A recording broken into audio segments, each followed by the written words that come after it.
यह है आरजे कार्तिक की 1 मिनट स्टोरी। ये कहानी अनिल जी की, जिनकी उम्र 65 साल हो चुकी थी। वो घर में बड़े गुस्से में रहते थे, बात बात पर चिढ़ते थे। उनका व्यवहार जो था बड़ा अजीब सा हो गया था। घर वालों को बड़ी चिंता होती थी कि पिताजी ऐसे क्यों होंगे। उनकी बेटी एक दिन आकर के कहने लगी कि पापा मेरी गाड़ी खराब हो गई। तो वो सहज मुस्कान के साथ बोले कि बेटा गाड़ी खराब हो गई तो मेट्रो से चले जाओ, बस से चले जाओ, अपनी गाड़ी का खर्चा खुद देखो, मुझसे मत पूछो।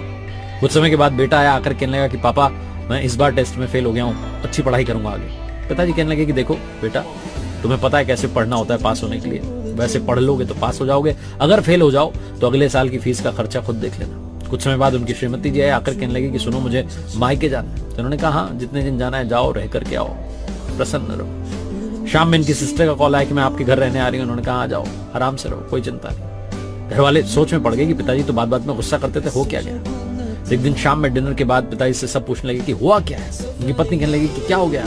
बच्चे कहने लगे पापा हुआ क्या है। ये कहने लगे कि मैंने एक दवाई ले ली है जिसका नाम है अब मुझे फर्क नहीं पड़ता, क्योंकि बेटा मैं तुम लोगों की चिंता करता था, परिवार का ही सोचता था, मुझे रात रात में नींद नहीं आती थी। उससे हुआ क्या, तुम अपने कर्मों का फल पा रहे हो, जैसे कर्म करोगे वैसा जीवन तुम्हारा रहेगा। मैं चिंता करके खुद को क्यों खराब करूं। छोटी सी कहानी उन लोगों के काम की है जो दूसरों की बड़ी चिंता करते हैं। चिंता करने से कुछ नहीं होगा। आप अपनी ओर से राय दे सकते हैं, उस राय पर अमल करना नहीं करना सामने वाले पर डिपेंड करता है।